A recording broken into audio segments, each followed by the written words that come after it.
Zacarías Castillo, como siempre, por la vía de Skype con usted para hacernos su comentario acerca de diferentes temas y su análisis, por supuesto. ¿Cómo está, doctor? Muy buenas tardes. José Ángel, buenas tardes. Un cálido saludo para ti y otro para la audiencia bastante amable del Sistema Universitario de Radio y Televisión Universitario.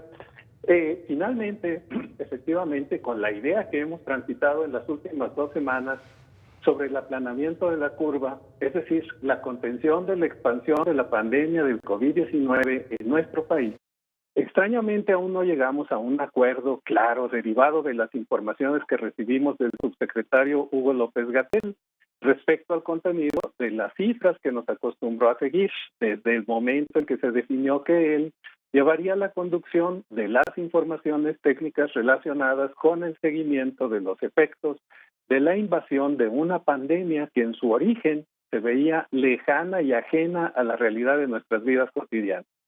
La instalación de un vocero experto para abordar el seguimiento de los pormenores de este tema de salud pública requería a un científico técnico confiable, con algún conocimiento relacionado con esa dimensión disciplinar, y claro está, ese no era el secretario de Salud, Jorge Alcocer, sino el subsecretario del ramo. En el inicio de esta compleja encomienda, el reto era de altas proporciones en la medida en que se debería establecer un marco de información que abarcase un problema que tardó en instalarse en nuestro país, y mientras veíamos el avance y estragos que producía en otras latitudes, estuvimos pacientemente esperando. De forma que el reto era dar verosimilitud a la información en un contexto de alta rigidez política del gobierno de la República contra muchos escenarios y actores con los que se confrontaba y confronta todos los días. El arranque de la información técnica se desarrollaba en un modelo de comunicación social que tenía hasta ese momento solamente un actor, el presidente en sus conferencias de la mañana. El modelo que se adoptó fue el mismo para cargar todo el peso en un solo actor en el caso del tema de salud. La resistencia y el aplomo del doctor López-Gatell sorprendió a propios y extraños, de forma que se fue configurando un doble plano que en el inicio avanzó de manera paralela, pero no concertada. Dos fenómenos se dieron al mismo tiempo entonces. El inicio del descenso en popularidad del presidente frente al panorama social y económico que enfrentó desestructuradamente, y por otra parte, el arranque de la pandemia en nuestro país y al mismo tiempo el arraigo en la estimación de las audiencias del doctor López-Gatell.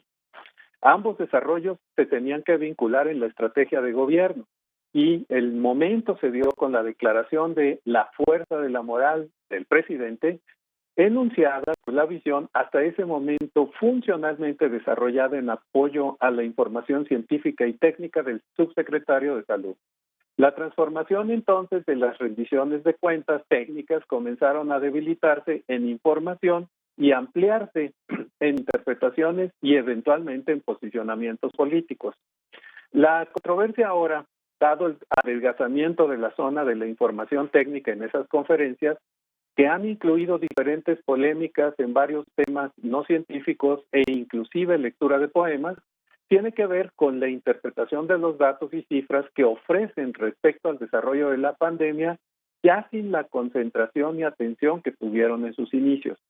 El aplanamiento de la curva de infección se encuentra, pues, más que en una dimensión técnica clara, en medio de una zona de gran discusión relacionada con la fiabilidad y validez de la información proporcionada. Es decir, el modelo de información, de la forma en que se concibió, ya se agotó.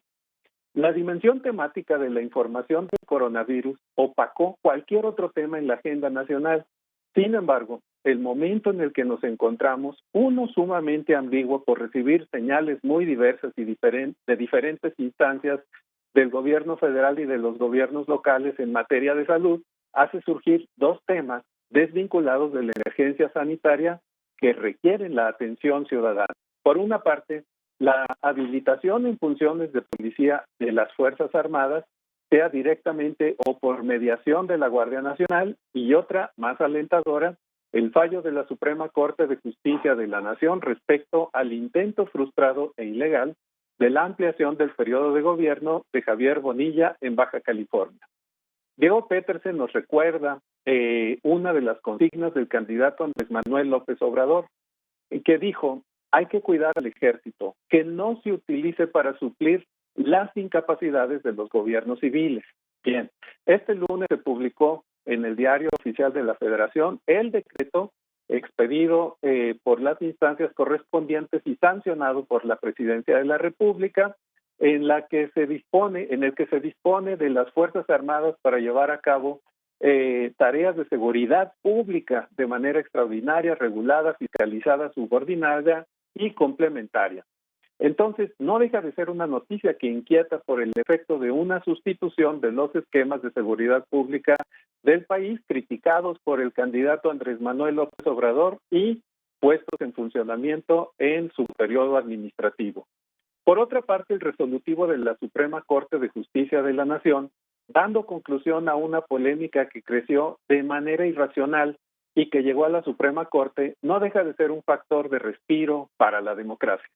La controversia originalmente resuelta por el Tribunal Federal Electoral, declarando improcedente el sentido de la resolución del Congreso de Baja California que ampliaba ilegalmente el periodo administrativo de gobierno del gobernador Bonilla de 2 a 5 años, se fue por parte del gobierno de este morenista Javier Bonilla como controversia constitucional ante la Suprema Corte, en un ambiente en el que parecía que la decisión podría darse en favor de la irregularidad. Sin embargo, el resolutivo de la Suprema Corte de Justicia de la Nación es importante y trascendente y marca un ritmo de confianza extremadamente importante, porque mantiene la legalidad y el Estado de Derecho. Así pues, comenzaremos a retomar agendas que van a convivir con la pandemia y poco a poco regresarán las dimensiones de las que se había perdido la atención, pero que en realidad nunca se fueron. De esta manera, agradezco mucho este espacio, José Ángel, te mando un cordial saludo, así como a la amable audiencia del Sistema Universitario de Radio y Televisión. Le agradecemos, doctor Armando Zacarías Castillo. Hasta la próxima semana. Muchísimas gracias.